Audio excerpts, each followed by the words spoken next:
Hey friends, it's Coach Tiffany Taylor, and in this video, I'm going to share more about me and who I am. I know I talk a lot about mindset, I talk a lot about NLP and how to rewire your brain, and I'm sure you've seen a lot of my travel videos, but it's not so often that I just take a moment to share more about me and my story, so that's what this video is going to be all about. If you want to learn more about NLP and mindset, don't forget to subscribe, hit the subscribe button below, or hit the bell to be notified when I make a new video. This video will not be educational on NLP or rewiring the subconscious mind. What most people know me for, especially in the world of social media, is for the travel. I've traveled 36 countries in the last 6 years alone. It's over 6 continents, and I really have a joy for it. I've gotten the opportunity to live in some really cool places like Thailand and like Italy. And I've seen some more exotic places like Morocco as an example, or Dubai. I absolutely love to travel, and my identity is not wrapped up in it. That's just what I'm known for in social media. As a professional, I'm a mindset coach. I have my master's in NLP and hypnotherapy. I've been studying the subconscious mind for years, and I take this work very seriously. I understand in the coaching world, it's unregulated. You don't need to have a certification or a license or really any credentials at all to be a coach. I don't love that at all about the coaching industry. I take coaching very seriously. I've invested hundreds and hundreds of hours of study time, not just on courses or reading personal development books, but actually in the classroom, learning how the subconscious mind works and really understanding how can you get predictable, consistent change for people? Like, how do you get results? How can you guarantee results? That's what I've spent hundreds of hours studying. Now, when you go to hire a coach, I think it's really important you understand what makes them a coach, because life experience is not enough, okay? Reading a lot of books is not enough to become a coach. A coach requires tools, professional tools, and a wide understanding of how the mind works so that they can work with anyone, no matter what their circumstances or walk of life is. When you go to hire a coach, you definitely want to ask questions like, what was your training like? How many hours did you have to train? Did you have any feedback sessions? I spent days, actually weeks in the classroom with professionals who were critiquing and perfecting my techniques as it went along. That's what I do for work. I'm very serious and passionate about it. I believe my life's purpose is to help more people craft an elite mind so that they can live an elite life. An elite mind is one that is free of unresolved, heavy, dense emotions. It's free of limiting beliefs and is completely aligned in their identity and who they are. Aligned for success, aligned for freedom, aligned for the highest version of themselves to exist. That's what I do for work. As a person, I'm someone who has experienced tremendous pain and trauma in my life. These are things to be totally honest, I don't enjoy talking about. I really don't enjoy talking about these things, but I understand through conversations with clients that sometimes it helps to understand the background. So I'll share a few of those things with you. As a kid, I went through intense childhood trauma for about 14 years. This resulted in 12 years of therapy. And in that time, I just started collecting diagnoses that would describe the pain, the behavior patterns from the pain.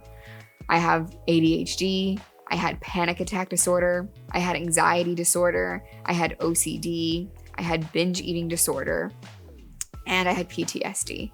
Potentially a few more if I can remember the actual list. And I didn't buy into these, to be honest with you. I knew I had pain. I knew I had symptoms that were showing up, but I didn't take on the identity of these diagnoses. And I didn't want to be medicated for them. I just wanted to not feel them anymore. I was told at a very young age that I was always going to be this way. I was always going to be stressed. I would always have panic attack disorders. I would always have anxiety, and I didn't want that for myself. So I rejected that, and I went and found alternative ways of healing so that I didn't have to deal with those things anymore. And the work never stopped. Technically, the work always continues. But I would say the hardest part of the work wasn't just in the phase that I was learning to start a business and having to find self-worth and a sense of identity and self-belief there. But it was actually when things started going well in my life that things got harder. I started making really good money. I had a beautiful life. I had a beautiful home, and things were going great on the outside. But internally, all of the trauma I had repressed for years kept resurfacing, and I didn't know what to do with it. I'll share with you, I did attempt therapy a second time before I found coaching.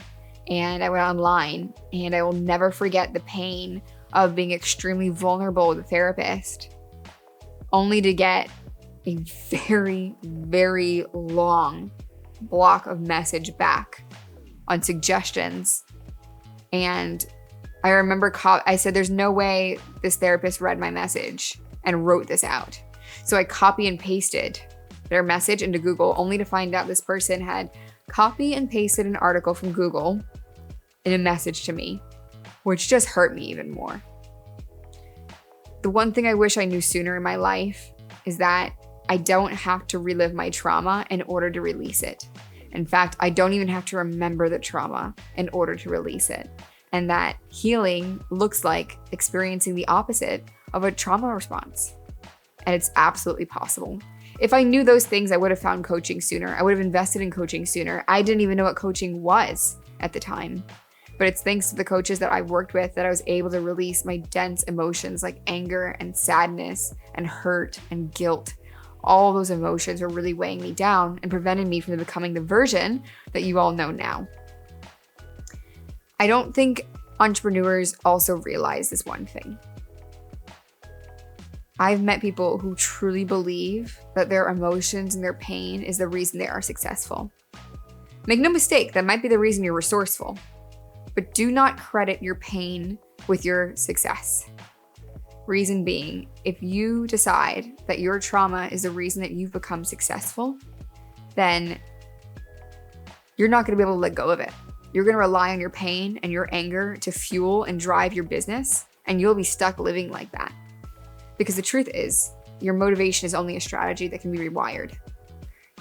What if you could be just as driven, ambitious, and successful as you are right now without the pain? What if there was another way to get motivated? What if your brain could just be rewired that way? That's my specialty in working with entrepreneurs. Who I am today, I'm living my dream life. And I'm also not saying that lightly. I'm not saying that to brag. I'm not saying that to show off. I'm saying that because if it wasn't for other people who had the courage to share that they were living their dream lives, I wouldn't know that mine is possible. 4 years ago, I lived 5 blocks away from where I do right now, and my life looked very different. I was burnt out. I was extremely overweight. I was incapable of sitting alone with my own thoughts and emotions because the trauma would come up, or I wouldn't know how to handle things, or I would just overflow negative emotions onto people who didn't cause them. I didn't have any healthy friendships or relationships, and I was just going in the wrong direction altogether. I was working in corporate at a job that I didn't want to be in forever, where I felt, the traditional saying, overworked, underpaid, I didn't feel seen, and I was told by everyone around me that I would never be successful. And to give you more context of that, my last boss I ever worked for in corporate, on my final day working, gave me these words of wisdom.